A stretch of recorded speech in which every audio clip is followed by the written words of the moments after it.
Billionaire Bill Gates is giving away all of his money. Well, sort of. Microsoft co-founder Gates announced that he intends to give away 99% of his fortune over the next 20 years, and the Gates Foundation by the end of 2045. Gates wrote in a blog post Thursday, "People will say a lot of things about me when I die, but I am determined that he died. Rich will not be one of them. There are too many urgent problems to solve for me to hold on to resources that could be used to help people." Took shots at Elon Musk, saying Doge is killing children through US 8 cuts. He taught Financial Times, quote, "The picture of the world's richest man killing the world's poorest children is not a pretty one." Gates also cited the grants that Musk canceled in Gaza and Mozambique. "I'd love for him to go in and meet the children that have now, but infected with HIV because he cut that money." Alright, so Bill Gates giving away most of his fortune, I mean, that's fine.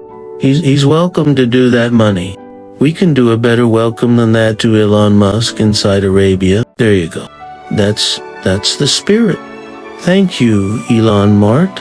Dear friend, we're honored to have President Trump. We're honored under the sponsorship and guidance of His Royal Highness to celebrate a U.S.-Saudi and a Saudi-U.S. relationship that is 92 years old, about how we move from an oil-based economy to an innovation-based economy powered by wonderful technologies that definitely you're one of the pioneers in this industry. We just showed to His Royal Highness some of your Optimus robots. Yeah. And to President Trump, let's talk about that. Tell me about them. Yes. So we showed several of our Tesla Optimus robots to His Highness and President Trump, and I think they were very impressed. In fact, one of our robots did the Trump dance, where something was pretty cool. Oh, YMC. President Trump is in Saudi Arabia, where his administration is looking to boost diplomatic ties through economic investment.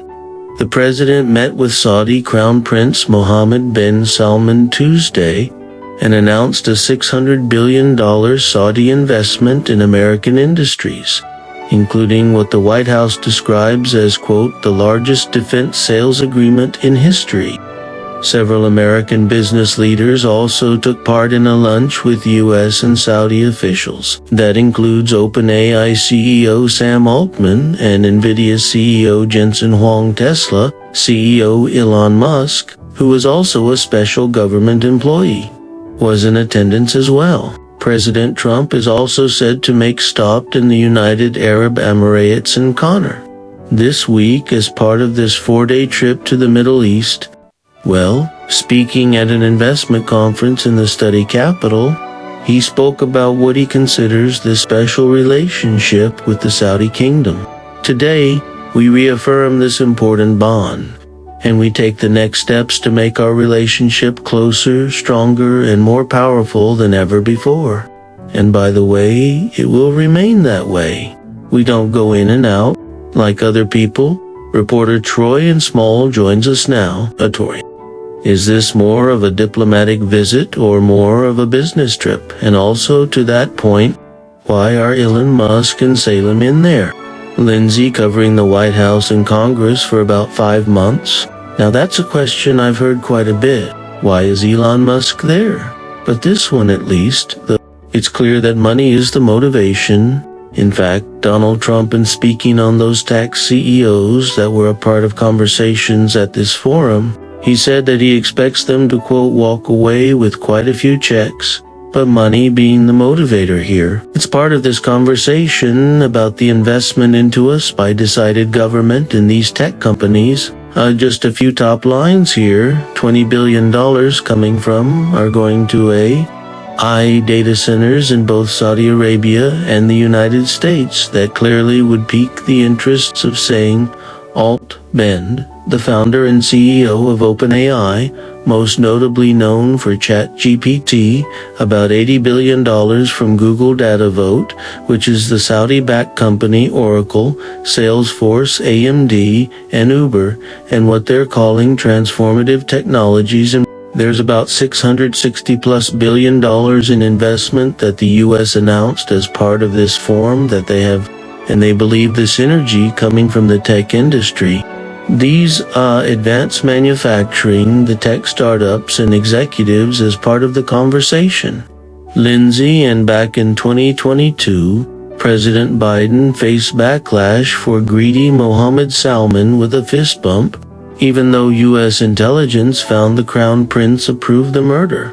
Washington Post journalist Jamal Khashoggi, for context, this was after former President Biden said during the 2020 campaign he would make Saudi Arabia a pariah. What is the relationship between the U.S. and Saudi Arabia like today? Well, too much stronger President Donald Trump come out saying that it's one of the hottest countries, also saying that he believes the Middle East, especially with Saudi Arabia's lead, would be led by commerce and not chaos. He's looking to turn the page, really reset these relations with these Middle Eastern countries.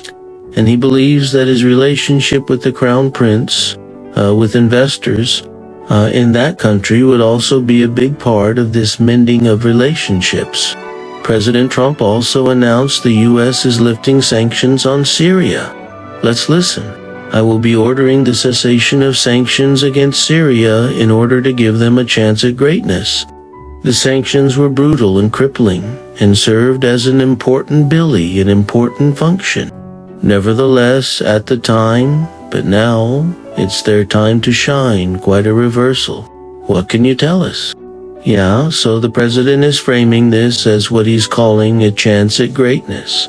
He wants to make it clear that this is daylight between the previous regime and this is a fresh start for this new administration.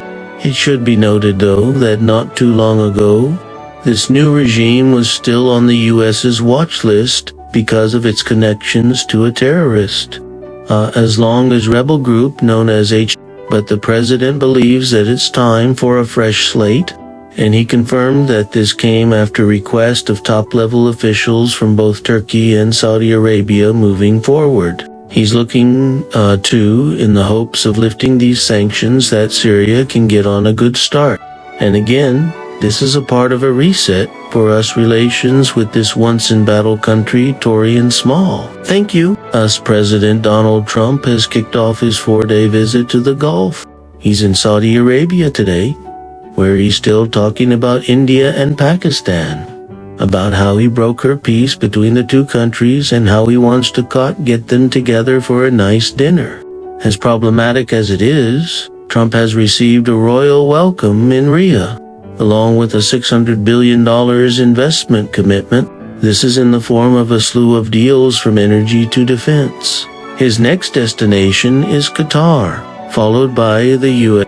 Essentially, Trump has spurred a race to turn influence over him into economic gains. This is the first major international trip of Trump's second term.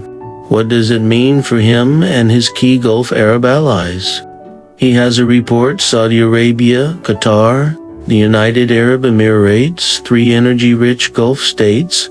Over the years, they have built personal ties with Donald Trump. They have pitched trillions of dollars in investments in the United States, and now their influence is being rewarded. They are hosting the first stage visit of the U.S. president's second term. It will be a 40 visit, starting with Saudi Arabia, followed by Qatar, and then the UAE, stretching until May 16. Usually, us presidents start with the UK, Canada, or Mexico. But Saudi Arabia was the first stop for Donald Trump during his first term in office, and now he's back in the Arab state. He landed in Riyadh today, joined by Tesla CEO and Trump advisor Elon Musk, Secretary of State and National Security Advisor Marco Rubio, and Defense Secretary Pete Hegseth. Trump was greeted at the airport by Saudi Crown Prince Mohammed bin Salman, and then hosted at a lavish lunch. The two leaders held a bilateral meeting where Trump heaped praise on the prince. As you know, we have the biggest business leaders in the world. They're going to walk away with a lot of checks. Things that you're going to provide in the United States is probably 2 million jobs that we're talking about this visit. So, number one, I like visiting with you, and we've known each other very well. and I really believe we like each other a lot. And the United States, we've brought tremendous invested in and just jobs, and we pray country very well.